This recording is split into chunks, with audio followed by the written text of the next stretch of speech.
Naifungua dunia tunakutana na mshikaji. Huyu mshikaji bana anakwenda kwa jina la Akon. Na mdogo mshikaji alikuwa amechoka vibaya mno kwa sababu ameigiza chakula zaidi ya lisali zima, lakini mtu ambaye mumwagiza msosi alikuwa hajaleta. Mshikaji nenge, njaa imemuuma vibaya mno mpaka alipitiwa na usingizi. Basi mdogo akawa anajichenga walau waende akale hata mgawani. Muda si mrefu toka uamini ni kwamba alimwagiza chakula akawa ndo ametimba, lakini alikuwa akichelewa vibaya mno. Lakini bila kumuona mshikaji alishtuka. Ulishawahi kumpenda mtu kwa mara ya kwanza? Yaani siku ya kwanza unamuona ndo unampenda. Huyu bidada alijikuta amempenda mshikaji, na mshikaji hivyo alijikuta amekapenda kaka dada. Ijapokuwa alichelewesha msosi, lakini mshikaji alishindwa kukafokea, ila kalijitetea. Naomba nisamee, nilikuwa nasumbuliwa kweli na kichwa. Ngoja nikuchukulie mzigo wako. Basi bidada akawa anamchukulia mshikaji mzigo wake, lakini huyu dada utoka uamini. Siku ya kwanza tu kamuona mshikaji, kajikuta kampenda na mshikaji hivyo. Mzigo wako huu hapa, ila samani sana kwa sababu najua nilikucheleweshea kweli. Mshikaji akamwambia kuna shida, lakini kama utojari nilikuwa naomba tujumuike wote tule pamoja. Leo ni siku yangu ya birthday na niko alone. Naomba nisaidie kwa hilo. Hakuna shida. Kabidada kakakubali bana, kwa sababu na Kenya kamempenda mshikaji, kwani mshikaji ni bonge la nsamboi. Naomba kamwambia twenzao basi. Nikasema asante, hakuna shida. Mwenyezi Mungu asante. Na basi bana, walipata time wakawa nakula msosi kwa pamoja na walikuwa wakipiga story mbili tatu. Bidada alikuwa ni mcheshi kweli. Mshikaji muda wote alijikuta anakuwa na tabasamu kwa sababu dada ni mcheshi vibaya mno. Walipata time wakaweza kupata glasi ya wine kwa pamoja. Nilikuwa ni furaha kubwa kweli kwa wao wawili. Kiujumla wamejikuta kama vile kila mtu anatamani kuendelea kuwa karibu zaidi na mwenzake. Yani wakiwa pamoja wanajikuta yani kila mtu anafurahia akiwa karibu na mwenzake. Nilifika time ya mshikaji kuweza kumsindikiza bidada na namshika hivi kabisa. Yani siku moja wanashikana, siku hiyo tu wanaagana siku hiyo. Sijui kuona. Na mzigo wetu unakwenda kwa jina la Penzi Mkurupuko. Najua bado hujasubscribe YouTube channel yangu. Tafadhali naomba ufanye hivyo. Hakuna channel yoyote ambayo utapata movie zangu zaidi ya channel hii. Kama unataka movie zangu mpya kila siku, subscribe hii channel. Na mimi ni Jini Sauti. Nang'ata. Basi bana, hutoka uamini kwamba penzi lilinoga kati yao wawili, kati ya bidada pamoja na mshikaji. Na huyu dada anakwenda kwa jina la Beck. Ni wamejikuta wanapendana vibaya mno. Usiku wa manane mastori kama yote. Na mshikaji pia alimuomba mtoto wake kwamba siku kesho atamtoa deti. Basi bana, hutoka uamini siku ilipofika, bidada alikuwa happy kinoma noma. Mwamba kamletea na zawadi za maua. Ni siku moja tu wamependana, ya pili mpaka maua. Jamani, ananukia vizuri jamani. Mshikaji akamwambia tafadhali, kabla tujatoka date nilikuwa naomba nikuombe kitu kimoja. Nilikuwa naomba uwe mchumbangu. Nilikuwa naomba uwe mpenzi wangu. Acha utani wewe. Kweli, nilikuwa naomba uwe mpenzi wangu. Kabla akasema hakuna shida, nimekubali. Ndio nimekubali. Jamani, mwamba alikuwa happy kinoma noma. Makumbato ndo kitu ambacho kiliendelea hapa. Yani bidada katongozwa hapo kakubali hapo. Wanajeli wanatupiga, lakini anyway, ngoja mimi niendelee kutia maneno ya Kiswahili. Basi kabidada mdogo kaka nazama kwenye ndinga. Yani penzi lao ni mtelemko tu. Ndio hivyo, penzi la kizungu ndo fresh. Unamtongoza mtu hapo anakubali hapo. Na unaenda kumjunja hapo, yani fresh kabisa. Basi mshikaji mdogo akawa anamtoa mtoto kiki out pale. Na penzi lilinoga. Bidada kila siku akawa anatembelea nyumbani kwa mshikaji. Minjunjano ni kila siku, muda wote. Penzi ili kweli ni penzi mkurupuko. Wanaenjoy vibaya mno. Muda tu wanapiga story time za mapenzi. Kabidada kakimwangalia mshikaji kanapagawa zaidi. Ni wamejikuta wamependana vibaya mno. Yani ni wanapendana vibaya mno. Kama kuna watu unawajua wanapendana zaidi, basi ujue hawa ni namba moja. Wanapendana kinoma noma. Na mshikaji akanamwambia mtoto wake kwamba siku ya kesho mdogo wangu wa kike anarudi. Nilitamani kweli nikutambulishe, na ni mdogo wangu wa pekee na nampenda kuliko chochote kwenye hii dunia. Amemaliza chuo, siku ya kesho ndo anarudi. Bidada akamwambia jamani, natamani hata nimuone. Basi mshikaji akamwambia kuna shida, ngoja nikuoneshe picha yake. Mwamba akawa anamuonesha bidada picha. Bidada kuangalia picha alishtuka. Hiki nini tena? Huyo ndo mdogo wangu. Nampenda kuliko chochote kwenye hii dunia. Ndo familia yangu pekee iliyobaki. Nampenda kweli. Vipi tena, mbona kama umeshtuka? Mnajua na hapana, ngoja nakuja nikachukue maji ya kunywa. Basi bidada akawa anaenda kuchukua maji ya kunywa, lakini bidada alipagawa kinoma noma. Mungu wangu. Mungu nakuomba Mungu, jamani. Naomba nisaidie huyu mdada akija asiweze kunitambua. Kivipi? Kwa nini dada anaomba kwamba mdogo wake na mshikaji akirudi asimtambue? Inaonekana kuna kitu ambacho kinaendelea kati yake pamoja na mdogo wake na mshikaji. Inaonekana kama vile anamjua. Unadhani anamjua vipi? Kivipi anamjua? Na alimkosea nini mpaka inafikia hatua hatamani kuonana naye? Mimi nadhani tuendelee na picha yetu. Na baada ya siku moja kuweza kupita, siku ya bidada kutimba, alitimba bana mpaka nyumbani kwa mshikaji. Ilikuwa ni furaha kubwa kweli kwa brother kwa kuweza kumpokea mdogo wake. Na kana muuliza amekuja saa ngapi, ni kwamba dogo amekuja muda mrefu hapa kwa sababu mshikaji alikuwa kazini. Kiukweli nilikumisi kweli brother, nilipamisi home kweli. Basi ilifika time kaanza kupata msosi, na msosi utokao uamini umeandaliwa na bidada ambaye anakuwa kwa jina la Beck. Na bidada alikuwa akisifia kweli msosi kwamba msosi ni mtamu, nimeupenda, na ninavyokujua kakaangu hujui kupika, kwa hiyo sijajua msosi ni nani ambaye kauandaa. Mshikaji kamwambia ni shemeji yako. Shemeji yako ndo kauandaa? Usiniambie bana, shemeji yangu ndo kaandaa msosi? Basi nimempitisha, ni mkali kweli kwenye masuala mazima ya mapishi. Mshikaji akasema of course wifi yako ni mbadi kweli kwenye kupika kuliko hata wewe. Unamsifia tu. Basi bana, ni wakati mwingine walikuwa kiendelea kuenjoy kati ya kaka na mdogo. Walikuwa wakila vikalanga mdogo huku wakiendelea kucheki movie, na mshikaji akawa anamsifia mchumbake pale kwamba kiukweli mchumbangu ni mzuri kweli, wewe ingia Instagram hapo msearch muone mchumbangu. Basi dada akawa anaingia Instagram na anamsearch mchumbake na mshikaji, lakini alishtuka. Usiniambie kwamba huyu hapa ndo wifi yangu? Ndio, ndo huyu hapo, anaitwa Becky, ni maarufu kweli kwenye mapishi, hamna mtu ambaye anamfikia hapa Nigeria. Huyu hapa ndo wifi yako. Sasa dada haamini, ni mtu ambaye anamjua, lakini mbele ya kakake hakutaka kuonesha kabisa kwamba anamjua. Na mshikaji akamwambia kuna shida, nitampigia siku ya kesho atakuja hapa. Na mwamba alifanya hivyo, alimpigia bidada ambaye anakwenda kwa jina la Becky. Bidada akamwambia kuna shida, ndo nimeshajiandaa na kuja hapo muda sio mrefu, ko nisubiri. Basi bana, bidada alitimba mpaka nyumbani kwa mshikaji, lakini anaogopa kuingia, anaogopa. Basi ikabidi tuweze kujilipua hivyo. Jamani habari zenu? Jamani wifi. Basi makumbato ndo kitu ambacho kiliendelea pale. Jamani kazuli brother. Ndio nilikwambia, umeona ni kisu. Nimefurahi kukuona jamani wifi. Wakawa nakumbatiana, kila mtu akajifanya kama vile amjui mwenzake. Huyu bidada ambaye anaitwa Becky akajifanya kama amjui bidada ambaye anakwenda kwa jina la Gina. Huyo mdogo wake na mshikaji anakwenda kwa jina la Gina. Mimi nadhani ngoja nikaandae msosi muweze kuenjoy. Hakuna shida wifi. Okay, basi bidada akawa anajichenga pale. Mwamba ni anatabasamu tu. Bidada kufika jikoni utoka uamini. Mwenyezi Mungu asante.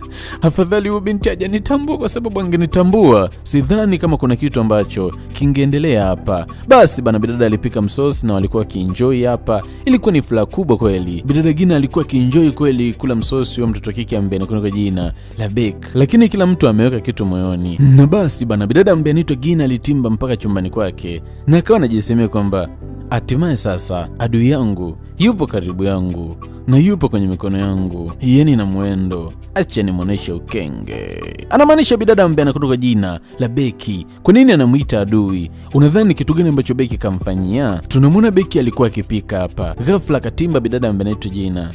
Jamani, na kuona unapika bana. Kachukua baadhi ya viungo pale, alafu then akavichimbia pale. Kuna kitu alikuwa ameplani kuweza kufanya. Basi bidada ambaye anaitwa Becky alikuwa kiunga zake mboga. Basi kabidi aweze kuchukua kiungo pale taratibu, lakini anashangaa kiungo mna. Kiungo niliweka hapa, kimeenda wapi tena? Kivipi? Nashangaa kwa sababu niliweka hapa alafu nashangaa kipo.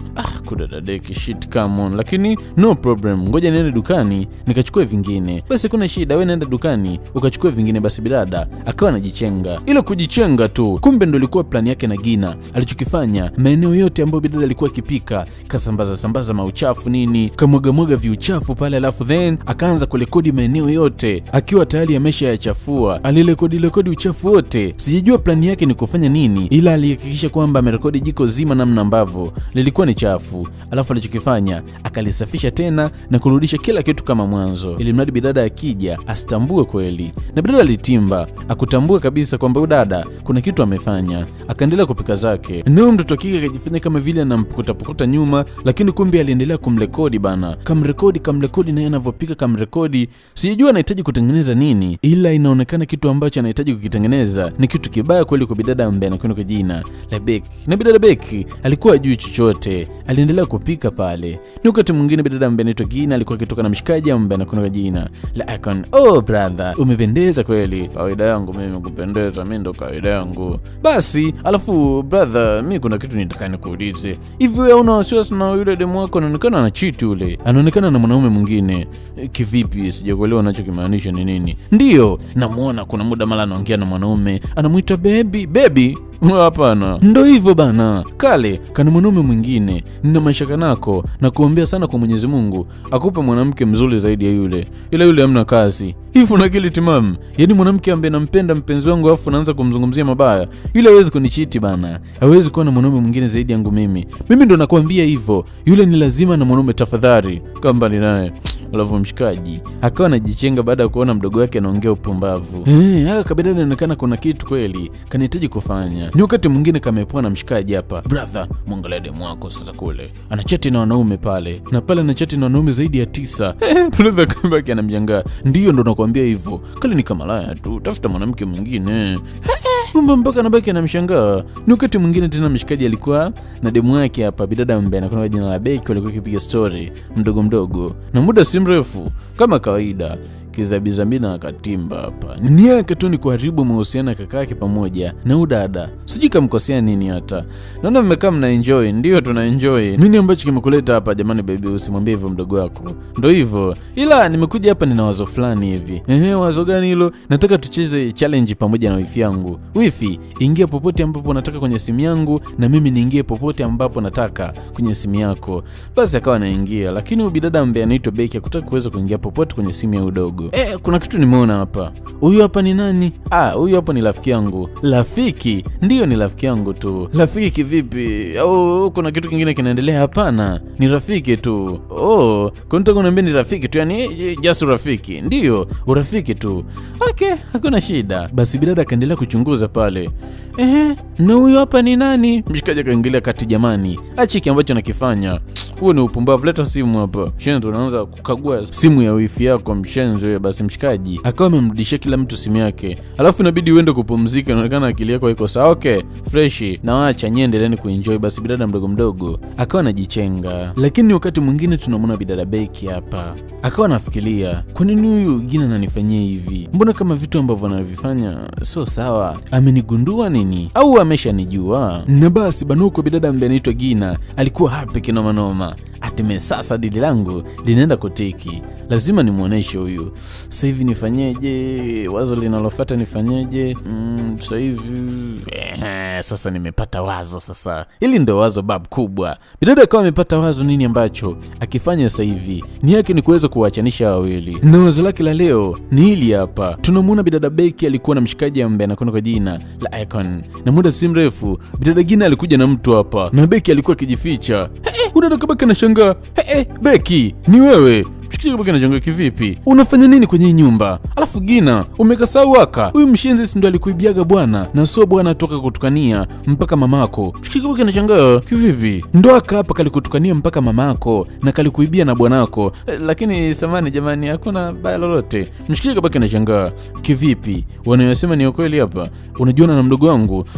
Ni kweli najuana naye, lakini sikutaka kuambia kwa sababu tunajuana kwa ubaya mimi na yeye ni maadui, sikutaka ujue. Kivipi? Na kwa nini kuniambia chochote? Kwa kumbe ulikuwa unanidanganya, si ndio? Hapana, mimi sikutaka ujue chochote. Mimi sikuona haja wewe kujua. Ukoona haja mimi kujua kivipi? Ungeumia, kuna cha kuumia. Kiukweli sikutegemea kama wewe ni mwanamke mpumbavu kiasi cha. Alafu mshikaji akawa anajichenga. Jamani yako wewe, koma hapo. Rudi ulikotoka. Unataka kwenda wapi? Kwa ulijua labda maybe mimi sijakutambua, si ndio? Kweli ulikuwa ni mpumbavu kweli. Nilikujua tangu mwanzo. Jamani tafadhali, sikia nikwambie kitu kimoja. Wewe ni kashenzi tu. Na umeingia kwenye mikono yangu. Kile ambacho ulinifanyia kipindi kile, hasa ndo nakilipiza sasa. Jichenge. Ondoka mpumbavu mkubwa.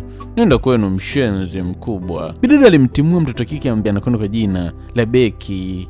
Basi bidada Becky ikabidi aweze kurudi nyumbani kwake eti. Nyumbani kwa mshikaji ambaye anakwenda kwa jina la Akon. Katimuliwa. Ilikuwa ni huzuni kweli. Basi mlinzi alipewa kazi ya kuweza kubeba begi la bidada ambaye anakwenda kwa jina la Becky, na mdogo mlinzi akawa analipeleka begi mpaka chumbani kwa bidada ambaye anakwenda kwa jina la Becky.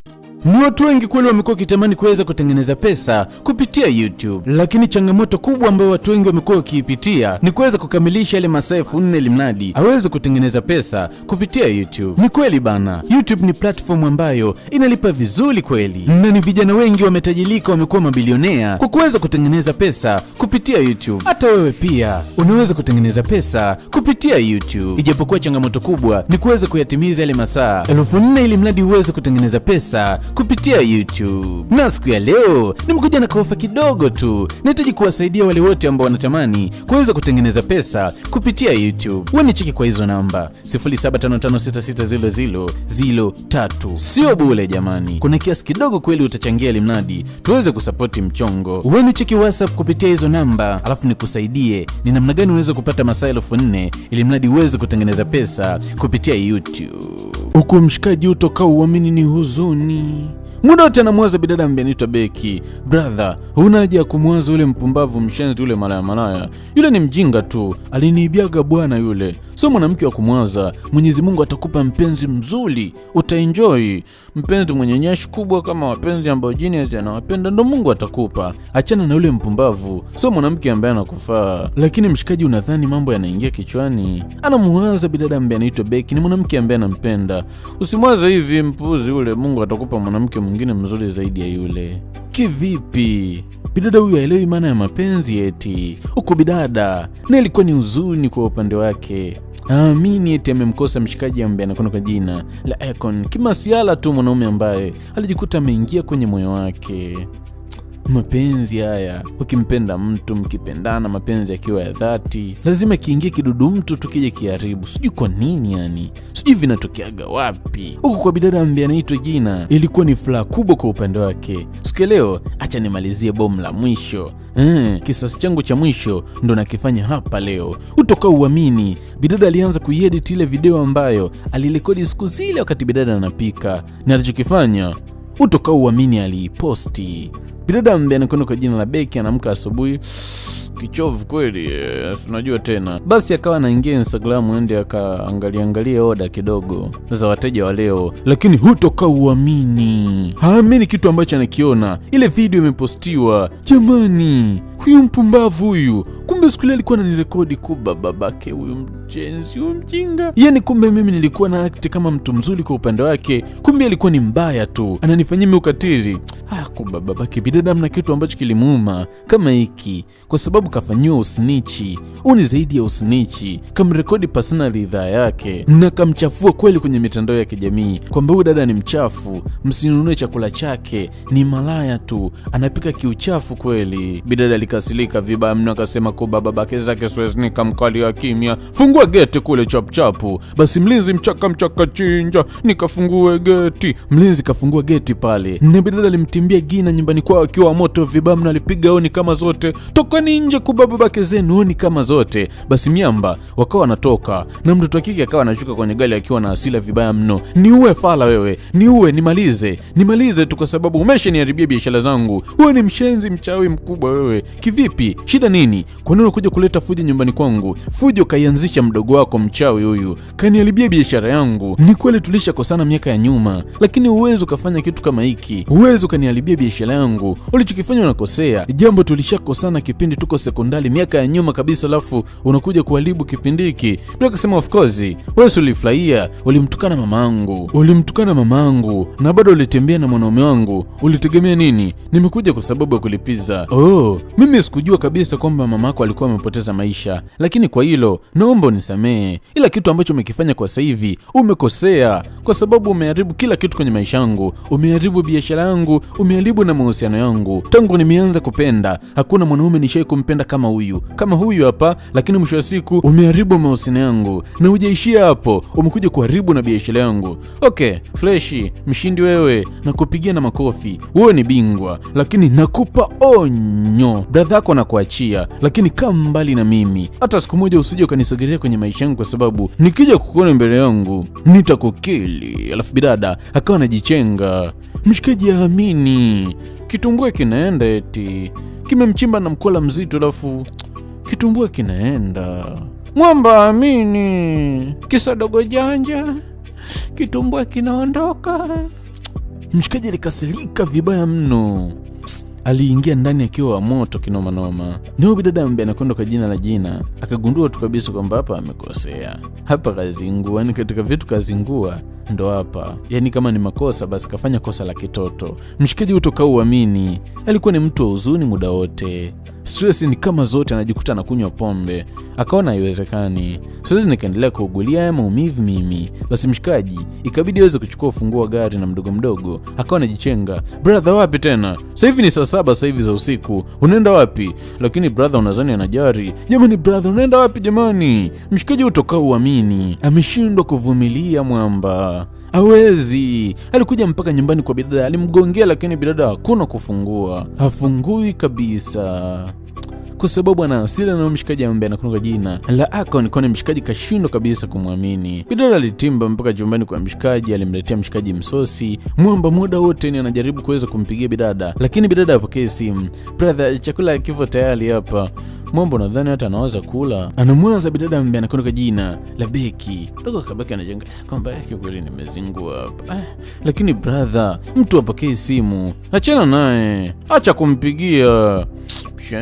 Nisimpigie nyoko. Mshikaji ndo kama vile anaambiwa piga simu. Anapiga na wewe, piga na wewe, lakini bidada hapokei. Dogo kaona kweli mbona kama mimi ndo chanzo cha furaha kakaangu kuondoka. Brother muda wote anapiga simu na ana hasira mpaka analia. Ndugu mtu kagundua kwamba amezingua. Amefanya makosa makubwa kweli. Amefanya makosa makubwa. Kiukweli nimemkosea kweli kakaangu. Hichi kitu ambacho nimekifanya sijafanya kwa ajili ya Beck tu. Nimefanya kwa ajili ya kakaangu. Yeye alifanya kwa sababu ya kuweza kumuumiza bidada Beck, lakini cha ajabu kajikuta kamuumiza kaka yake ambaye anakuwa kwa jina la Akon. Na bidada alichokifanya akaona no way. Ngoja nifanye kitu kimoja ili mradi kuweza kumaliza huu tata. Bidada alichokifanya ikabidi aweze kuchukua maamuzi magumu ya kuweza kujirekodi video. Na alizungumza maneno magumu kweli. Cha kwanza kabisa aliweza kukanusha ile video ambayo alituma kwamba kila kitu ambacho alikifanya alikitengeneza kutokana na chuki zake yeye mwenyewe. Na pia kitu cha pili alikuwa akimwambia kaka yake msamaha kwa bidada ambaye anakuwa kwa jina la Beki. Tafadhali Beki, naomba umsamehe kakaangu kwa namna yote. Na pia nilikuwa naomba unisamehe mimi kwa sababu ndo chanzo cha kila kitu. Nisamehe sana Beki. Kila kitu ambacho kimetokea nilikuwa naomba tuweze kukipisha kipite. Kakaangu anaumia, analia muda wote. Itafikia tu kakaangu utapata shida kwa sababu hichi ambacho nimekifanya shida sipati mimi, anapata kakaangu. Tafadhali Beki, naomba umrudie kakaangu, atakufa, hali chakula, afanyi chochote. Kakaangu mimi. Bidada alipata hii video akagundua kweli huyu mtoto akike kakili kabisa kwamba amekosea. Bila kaona usintania, fungua geti mlinzi kama kawaida yake. Mlinzi uwezi kuamini, mchaka jinja, tufungue geti. Huko mtoto akike mlango ulikuwa ukigongwa na mdogo mdogo akawa anafungua, akapiga magoti pale. Tafadhali naomba nisamehe Beki, nimekosa mimi hisia zangu tu. Wala usijali, kila kitu kipo sawa. Bidada ambaye anakwenda kwa jina la Beki ni mtu mzuri, hapendi kuweka vitu moyoni. Alimsamehe mtoto kike ambaye anakwenda kwa jina la Gina. Na makumbato ndo kitu ambacho kilikuwa kikiendelea hapa. Na muda si mrefu mshikaji akawa anatimba, anakuta bidada pamoja na bebe wake wamekumbatiana hapa. Mtoto kike kuangalia mbele anamwona baba Tombombo, baba Chanja, baba Yoyo. Bidada toka uamini kabidi atoke mchaka na kumkumbatia mshikaji. Mapenzi. Kama na mimi nipate kadem kama bidada ambaye anaitwa Beki na mimi ni enjoy, kana nipikia msosi mtamu, njoo na wewe basi. Wakamuita na bidada ambaye anakwenda kwa jina la Gina ili mradi waweze kukumbatiana kwa pamoja bana. Na ndo mwisho wa picha yetu, na mimi ni Gina Sauti. Nang'ata Gina Sauti ya Simba.